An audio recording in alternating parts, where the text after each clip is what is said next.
All right, here's the intro video for a really cool property. This is 14 acres, actually just shy of 15 acres. It's 14.77 acres. It's fully surveyed. This is in Douglas County, Missouri, um, kind of midway between the town. It's east of Ava, Missouri, west of West Plains, and south of Mountain Grove.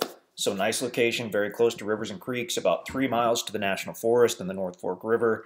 The property itself is it's just about the perfect tract as far as size-wise, access. It does have electric on site, which is great. So we're looking at it right here. It's outlined in red. It borders a gravel county road along its entire east and north side. That comes off of Highway 14. It's County Road 250. You'll see on a lot of the maps it's labeled as County Road 255. But when you get out there, the sign actually says County Road 250, so be aware of that. The entire south side borders a gravel easement road. So you have access both ways, but by far the better access is with the county gravel road. Let's zoom in a little bit here. Okay, we're using the MapRec program, and sometimes the base maps they use aren't the best. I mean, this is obviously a wintertime base map, but the property is basically all wooded. The tracks at Hawks Roost were logged several years ago. It was not clear cut, but it was logged of the larger commercial hardwood timber. You'll see when you drive to the property, you'll pull off Highway 14. You'll go north for just about a quarter mile, and then you'll see it on the left. So I mean, it's got a lot of different access points, a lot of different possible building sites. The power you'll find over on the west side, and actually I believe the power line runs sort of with this easement road along the west side of the property. So you've got access in several different spots for the power. I wish this was a little better map. It really doesn't show what I'm trying to see here. Okay, well, that shows it a little bit. You've got the power coming in here. You've got kind of a treed area. And I'm going to switch to topo map because just a couple minutes ago we noticed something interesting. So on these topo maps, they were made decades ago. A lot of them were made in the 30s and 40s and 50s.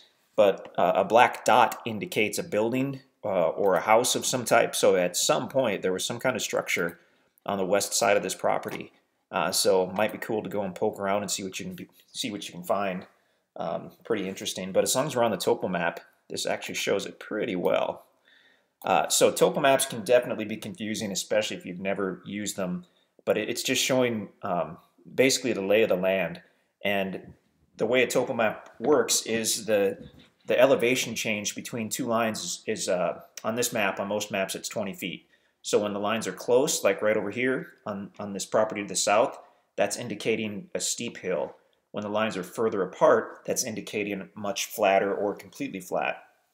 All that the dark line means is a 100-foot elevation interval. So this is the 1,100-foot elevation. Every fifth line is a dark line.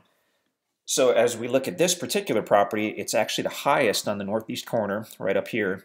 Slopes down as you go westerly and southerly, and this wide spacing between the lines indicates a much flatter area on the property. And actually, this shows a small creek. It would have to be a wet weather creek because I don't recall seeing it run the few times we've been out there.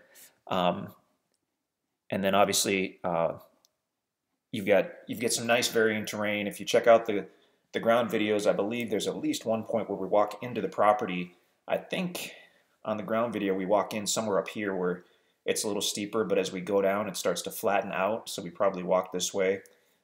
So a lot of different areas, a lot of different stuff you can see and do on this one. As far as the area itself, let's zoom out a little more and really show you why this is so special.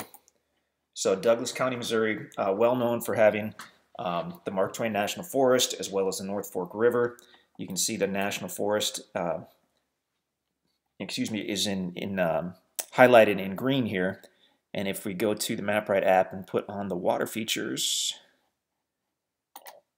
it should show that there's the North Fork River. And that is an extremely popular river for fishing and floating. In fact, right down here where it crosses Highway 14, there's a nice canoe outfitter called Twin Bridges. Could be a good place to stay if you're coming to check out the property. Let's go to a street map. We'll go a little further and we'll just show you this whole area. There, we went way out, a little too far maybe. Okay, so here's the property. West Plains to the east, Ava, Missouri to the west, basically directly north. For some reason it's not shown, but that's Mountain Grove right there. I mean, you've got a lot of other little cities around. And then as far as large cities, you've got Springfield, Missouri to the northwest, about an hour and a half probably to get to Springfield. So excellent location to the south. You've got some great lakes. You've got the North Fork River, which flows into Norfolk Lake. Over here is Bull Shoals Lake. And if you go a little further west, you've got Branson and Table Rock Lake. So, so much to see and do. Let's go back in. Different ways to get to the property.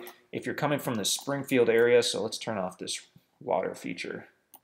If you're coming from the Springfield area, if you're coming from the west, probably, I don't know if it's the quickest or not, but it's the way we go, is we go west to Mountain Grove. And I don't know why Mountain Grove isn't showing up because it's much bigger than Kabul. There's Mountain Grove. We go west to Mountain Grove. You go south on Highway 95 through Mountain Grove and take that all the way down to, take 95 to Highway 14. Now go east on Highway 14. Check the listing to see the exact distance that you go east. Go east on Highway 14 and then you'll go north on the gravel road, which is 250. And that's what will get you to the property. This back on. Okay, there we go. So I didn't even know this until just now, but apparently that little creek that's shown on the topo map is actually the start of Little Brush Creek. It's 2 o'clock. Which is interesting. Now we've got the water feature layer on, and it's showing that that basically the headwaters of Little Brush Creek are right on this property, which is kind of cool. Had no idea. Little Brush Creek flows, I believe, into Bryant Creek, which is one of the two rivers that forms Norfolk Lake. So the North Fork River and Bryant Creek are what form Norfolk Lake, and you've got the headwaters of Little Brush Creek on this property, so that's pretty cool. So check out InstantAcres.com to see if this is still available. Our properties do tend to sell pretty quickly, so if you haven't already subscribed to us on YouTube, please do that. Also, if you go to our website, in the upper right corner, I believe, you can enter your email address, and we'll get you on the new property newsletter, which is a good way to find out what's coming up. Or feel free to give us a call or send us an email at sales@instantacres.com, and we would definitely be thrilled to talk to you about this property or any of our available properties. InstantAcres.com.